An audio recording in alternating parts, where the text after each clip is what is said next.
Hello, namaste. Welcome everyone to the Heal Strong podcast with me, Namita Purohit. This Heal Strong podcast is sponsored by the Heal Strong program with coaching courses and community for people who want to make a full spiritual recovery from toxic narcissistic abuse.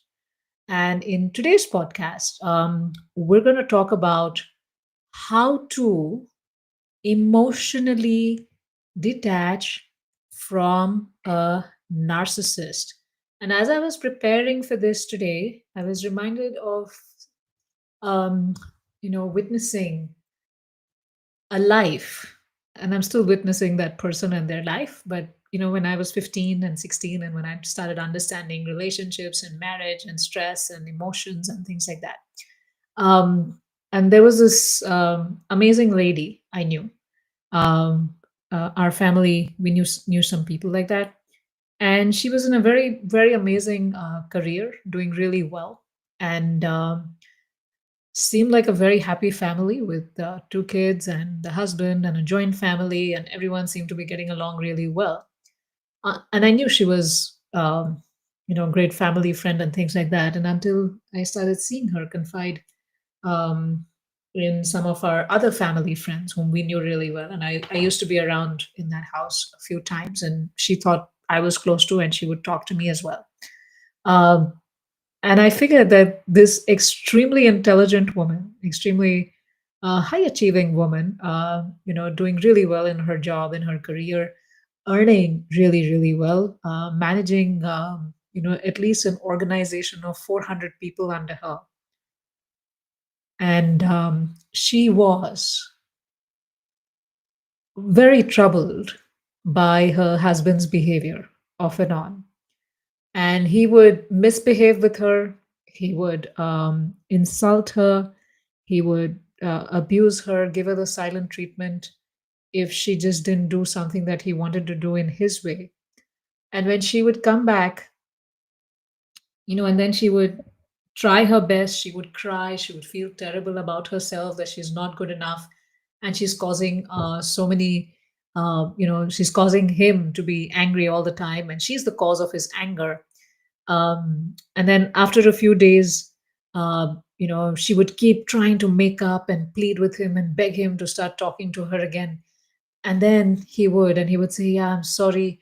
And then they would make up, and then he would get her flowers, he would get her this, he would get her that, they would go out for a fancy vacation, they would do the best and like be like the most loved up couple on the planet.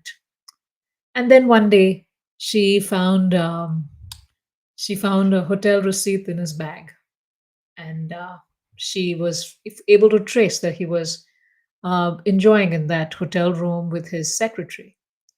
And she questioned him.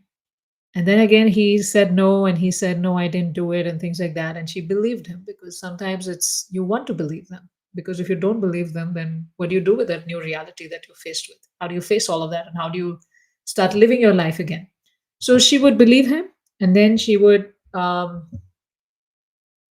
discover another receipt at some other time, or she would hear him talk on the phone, or be able to catch that he said he was going to Delhi but he went to Calcutta, or some things like that, right? And then she was able to trace all his movements without even trying. But that's what she would, or maybe once it was her partner, business, for her company's business partner, who saw her husband at some hotel with somebody, and then she got the news, because the truth is always going to come out. And then she caught him a few times, and then he came back, and then she was very troubled and she was disturbed. And then and then he said, oh, I'm so sorry, and like, I didn't mean to cheat you, but you're the best, and this and that, and let's get married again. And I want to renew my vows with you. And then he renewed their vows. They renewed their vows with each other, and like again another grand gesture, renewing the vows on a helicopter, and then getting down and descending in the beach, and then promising to the sea and the sun and the moon, and doing all of that, grand gestures, and then throwing a party and things like that. And then she's getting a lot of gifts and all of that, right? So then she would feel like, wow, I still have this love, and I still have this beautiful relationship. But over a period of time, even I, as a 15, 16-year-old, could tell that, like, this auntie seems to be very intelligent. She seems to be doing such amazing at work. She controls a team of, like a huge massive project, and has 400 people in her org. She's and she's so smart. Like, why can't she see through what this man is doing? That time, of course, I was young and I didn't understand the intricacies of emotions the way I do, but at that time even I used to think. And yeah, it is so emotionally difficult, so difficult to emotionally detach oneself from the narcissist. Extremely difficult. And the reason is that you go through a lot of highs and a lot of lows. And today we're going to talk about how do we, why is it so difficult to emotionally detach from the narcissist? And we're going to, I'm going to discuss two steps and one action that you can take. All right. So I'll move on to the next slide here. So this was her state. Why do I expect him to be better when he has only hurt me over the years? That's what happens every time there's a disappointment.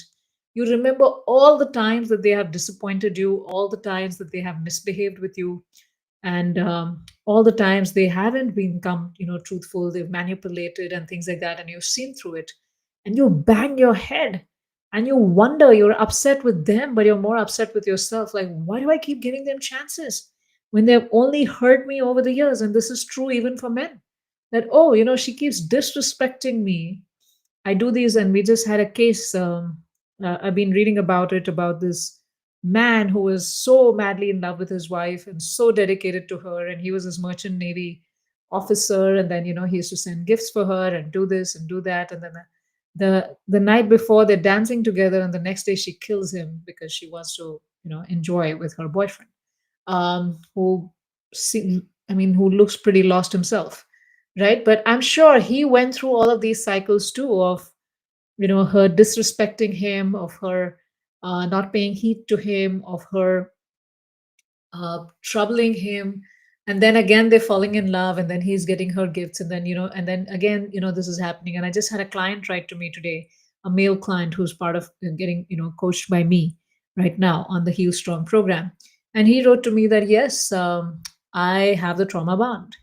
I am working on like, there was a lot of love bombing that would happen, and I would think all of that was real, and then again those bad days would come, and then after those bad days again there would be some love bombing, and then again it would seem like the good days are back. So yeah, I was pretty trauma bonded with this person, but the truth is she never respected me. But then why do I keep hoping for her to change, and every time she hurts me again? That happens to a lot of us, and like, some of us even say this auntie now is probably, is, I think she's like 65 or something, and she says, I cannot stop loving him. I love him so deeply. I am staying here because I love this person. And people have tried, people who have been, who are in those relationships, you don't want to go through that pain when they hurt you, because it's a terrible gut punch, very hard to recover from. And you've tried no contact, which in my humble opinion never works. Low contact is better. Or you've tried blocking them on your phone, you've tried setting boundaries, you've had arguments, you've tried to reason with them, you've made requests to them, you've tried to help them heal, help them see, help them understand, and you've tried so many things, but nothing has worked. Nothing has worked for you so far. And here is what no one tells you, that this is not love. And I wish now, 30 years later, I have the courage to tell Auntie, this is not love. But I can't tell her that, because she thinks it's love. Yes, and she's still in the same situation, uh, with the same things happening to her, and she getting hurt and disturbed in the same way. Right now, how can you be in the same situation but not get hurt and disturbed in the same way? But before we get into that, it is not really love, right? It's not love. And if, for those of you who have seen this movie Kabir Singh, I believe, it's like this, Shahid Kapoor is this like very arrogant man who gets angry and, like, at the top drop of the hat, and who's just, very controlling and things like that. And then he's even when the girl's family, Kiara Advani's family, and she sees him being toxic and abusive, and he's abusive to her also. And then they decide to get married, but the girl's family says no. And then he gives her an ultimatum to show up in 6 hours, else he will never ever talk to her again, and things like that, right? That's not love. That's not love. That's manipulation. That's gaslighting. That abusing and things like that. But Kiara Advani thinks it's love. It's a trauma bond, and that's what nobody tells you. What happens is there's a sense of calm, things are going on normally. Then there's an incident that happens, and when you raise your concerns, or even if you don't raise your concerns, maybe they wanted something in some way and you did it in another way, and you end up blaming yourself and things like that. So then the abuse starts. The emotional abuse starts. In some cases, physical abuse starts, spiritual abuse starts, intellectual abuse, professional abuse, a lot of things happen.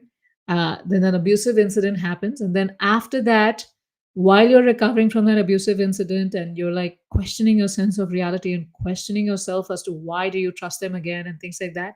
And before those thoughts can be well formed again, because they're master manipulators, they come back being absolutely loving and absolutely caring and absolutely wonderful, like almost like a honeymoon phase, like these stories I shared with you, right? And then you wonder, like, oh, maybe he was having a bad day, or maybe there's something wrong with me and I need to fix myself. I need to do better.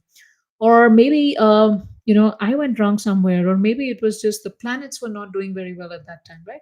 Because, and there's this honeymoon phase that people go through. And then after the honeymoon phase, you're back hooked in. You're not doubting the narcissist anymore, and they've achieved their goal. They're like, yeah, she's with me, or he's with me now. And then there's calm again, and then there's tension builds, and then there's an abusive incident. And this is a trauma bond.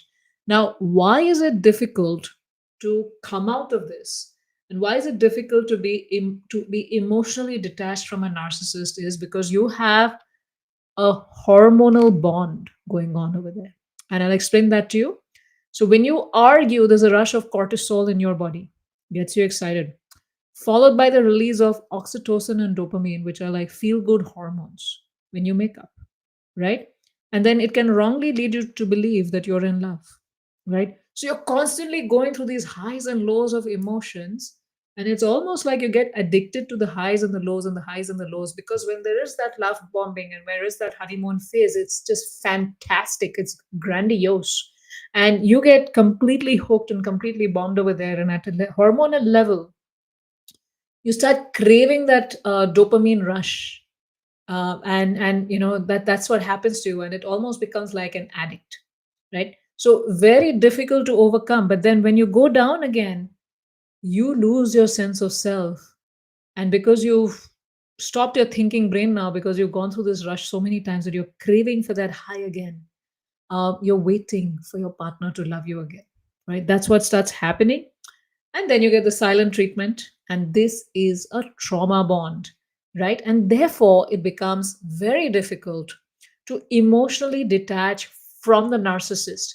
Now, what can you do about it? You can still break free. There are thousands of people, millions of people who have broken free, and there is a way to do that. And that's what we teach to our clients who join our one-on-one coaching program, is how do you break free from that. So I'm going to share a two-step process that you can follow, and it of course requires a lot more work and it's a lot more involved and things like that. But because I have to take care of the length of the video and give you an insight that you can start working upon, let's talk about these two processes. Right, step one is recognizing the pattern, right? And what it's doing to you, right? That's step one to emotionally detaching yourself from the narcissist, right? When you are in the honeymoon phase, you think that's love. And then when there is the calm stage, you think that's the afterglow of love, right? And you'd completely discount the other half of the cycle, which is the tension building and the abusive incident and all the silent treatment, and how you're left to neglect, with your own emotions, how you're struggling alone, how you're being gaslighted, how you're being used and thrown and things like that. And what you only remember is the honeymoon phase, because that feels fantastic. It feels so good that somebody loves you unconditionally. Yes. And you forget and you say, no, no, the fault is with me. The fault is with me, that I should have done this better. There's nothing wrong with them.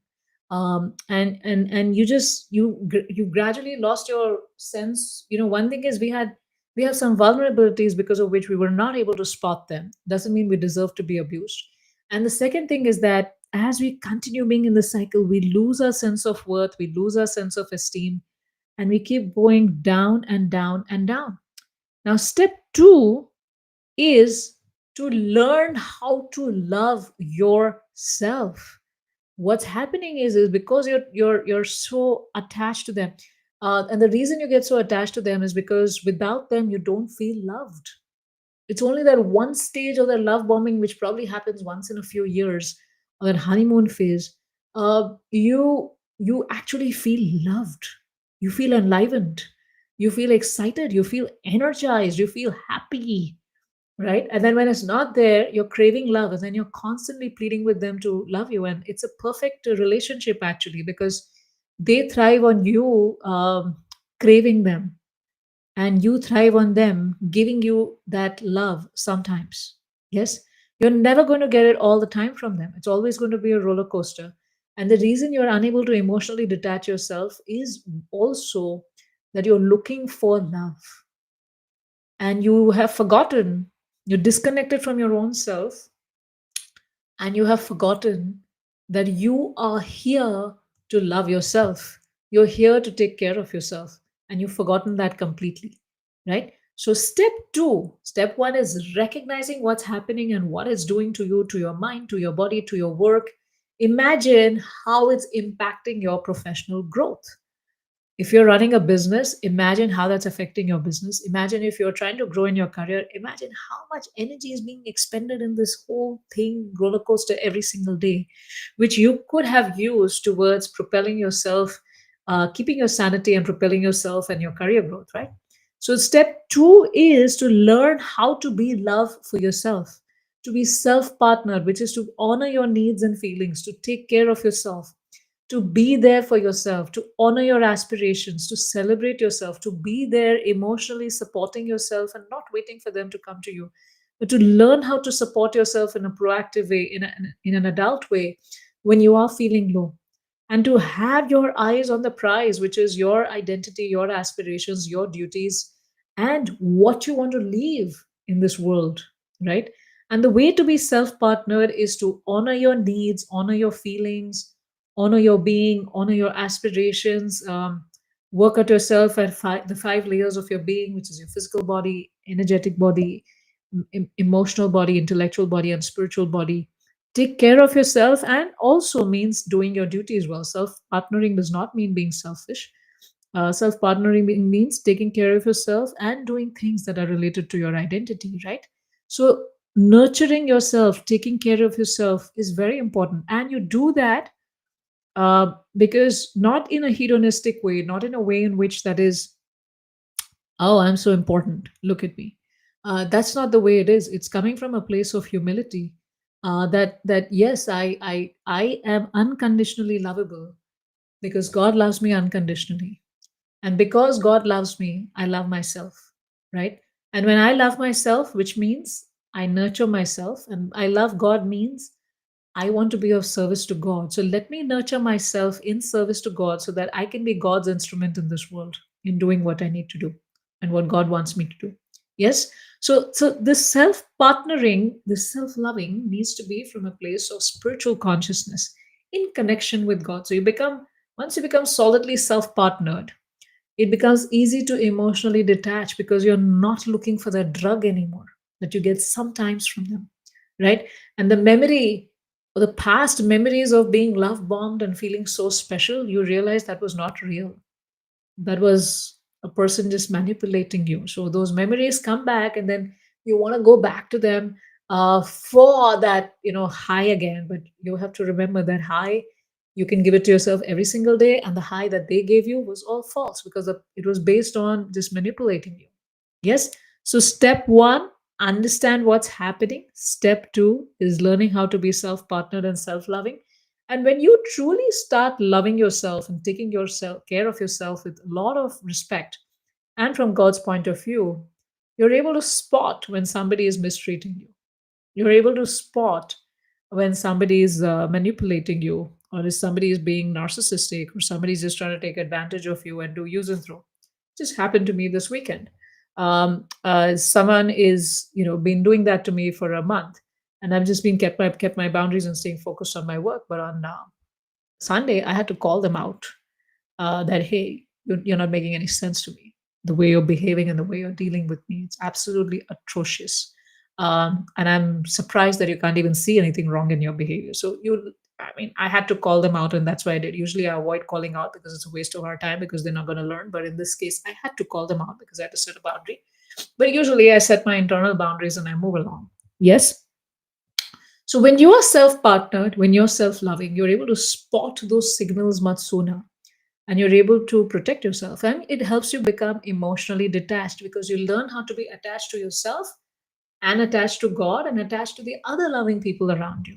Yes. So that helps you naturally become emotionally detached from them, because then you're not looking for that high, you're not looking for that joy, because you're giving that to yourself every day.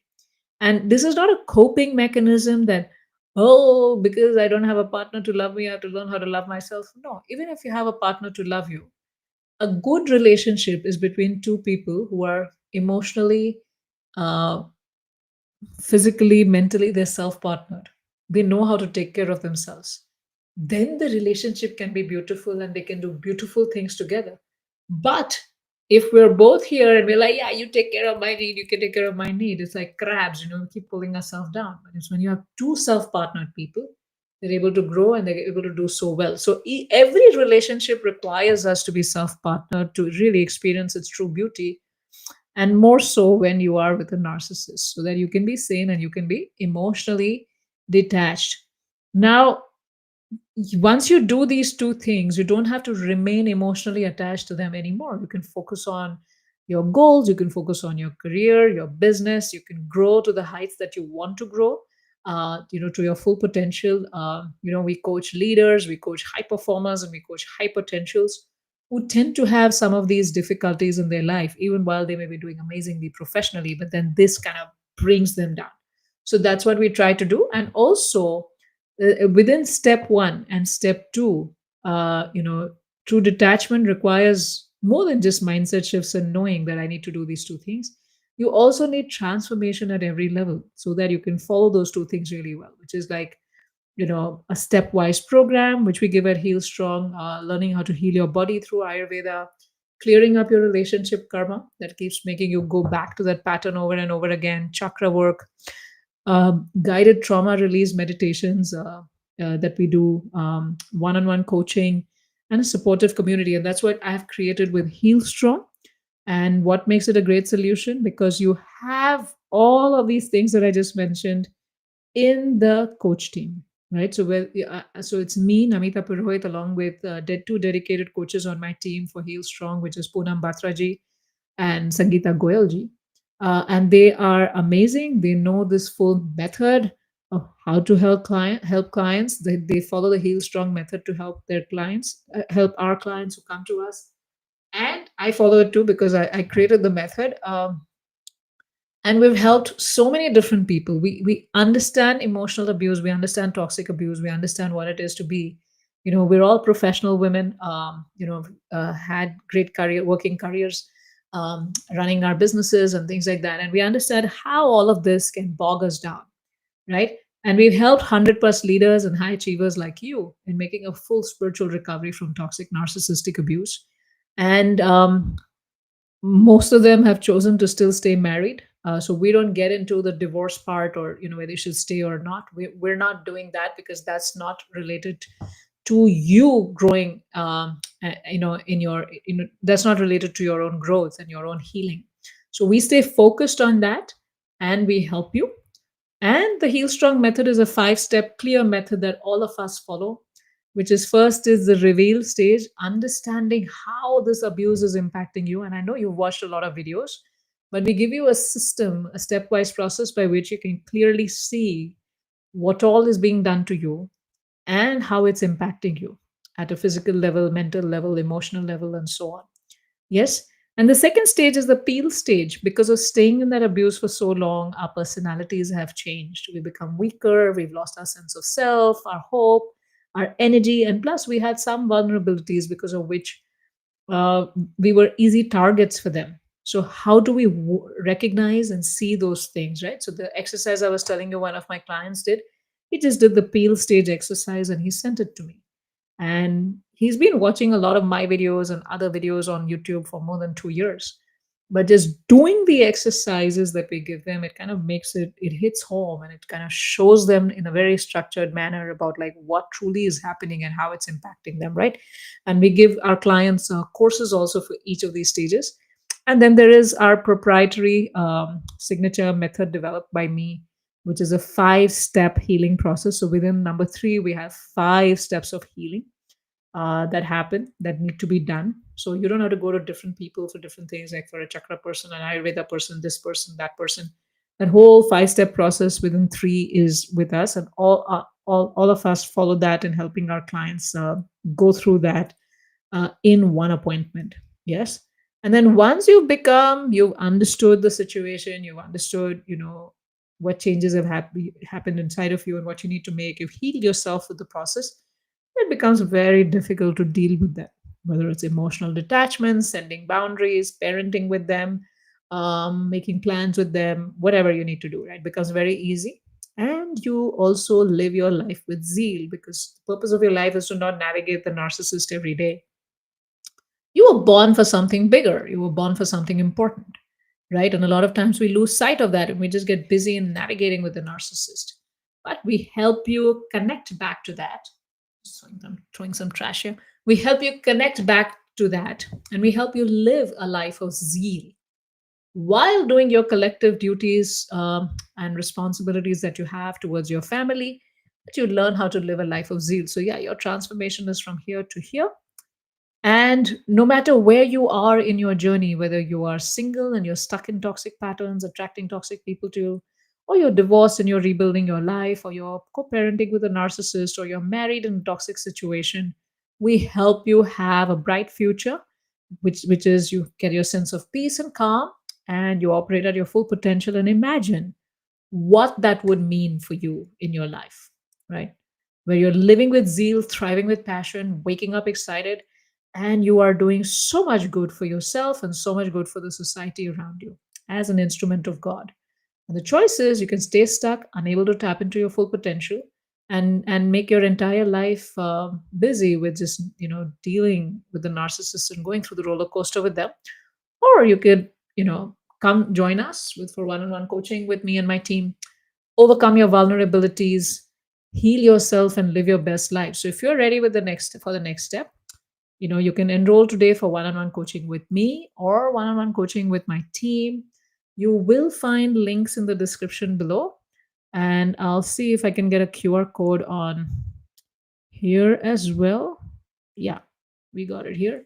So you can get this one-on-one coaching with us, and you can go to the website and you can go there and fill up a form. You'll see 3 different coaching tracks: leadership coaching track, or the Heal Strong from Toxic Narcissistic Abuse coaching track, or the Life coaching track. But choose the Heal Strong from Narcissistic Abuse coaching track.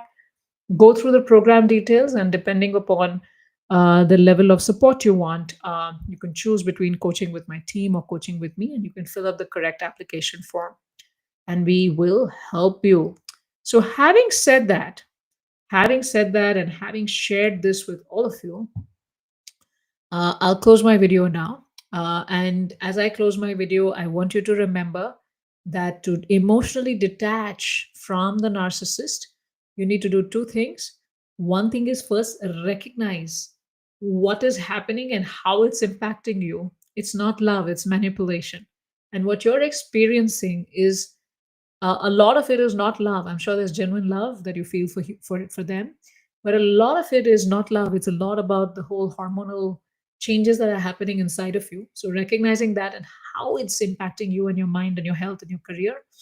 And the second thing is to learn how to be self-partnered. And then within that, there are so many layers of work that need to be done. And for those of you who are action takers and who understand the value of taking that action, getting support so that you can go, because you have a bigger goal in life, and your goal is not just navigating and dealing with the narcissist every day. You have something bigger in your life, and that's what you want to focus on. So we help you get there much faster. And since we're also in the space of leadership coaching, once you're done with your heal strong journey with us, then we gradually help you with your leadership, and that's what we do with a lot of our clients. So I look forward to serving you inside, and also want to tell that there are a few videos coming up in the end screen, and I don't know which side is what, and I'm trying to get better at it. But on one side, you're going to see a video on um, further understanding about, does a narcissist really love you? There's a podcast I've done on that, and you're going to see that on one side. And on this side or the other side, whichever side, you're going to see a video on more details about the Heal Strong program and what it entails and why it was created and the transformation that people have experienced and all of that, to truly understand it's not your fault, right? So that's the video come up. It's not your fault. And here, the video that's going to come up is, um, did the narcissist really love you? All right. So stay tuned, subscribe to my channel if this was useful for you today, so that you can keep getting updated about my latest videos on this topic and on life coaching and on leadership coaching. And I look forward to serving you. And please subscribe to this channel, and please also turn on the notifications so that you get notified when the latest video is on. And if you think someone could benefit by this video, then please share it with them so that they understand what's happening. And it'll be my greatest pleasure to serve them also through this video. And also sign up for one-on-one coaching for those of you who are interested and who are looking to like get this out of the way so that you can go for your exciting plans. Yes, so this is a premium high touch service. It is not for people who are thinking that they can do it themselves. Yeah, you can do it yourself, but you're going to have a very, very long journey, and you may also make a lot of mistakes along the way. But I wish you all the best. But this is for people who want to get done and over with in their head. They want to become emotionally detached, and they want to stay focused on what they want to do in their life within 6 months. Yes. So see you.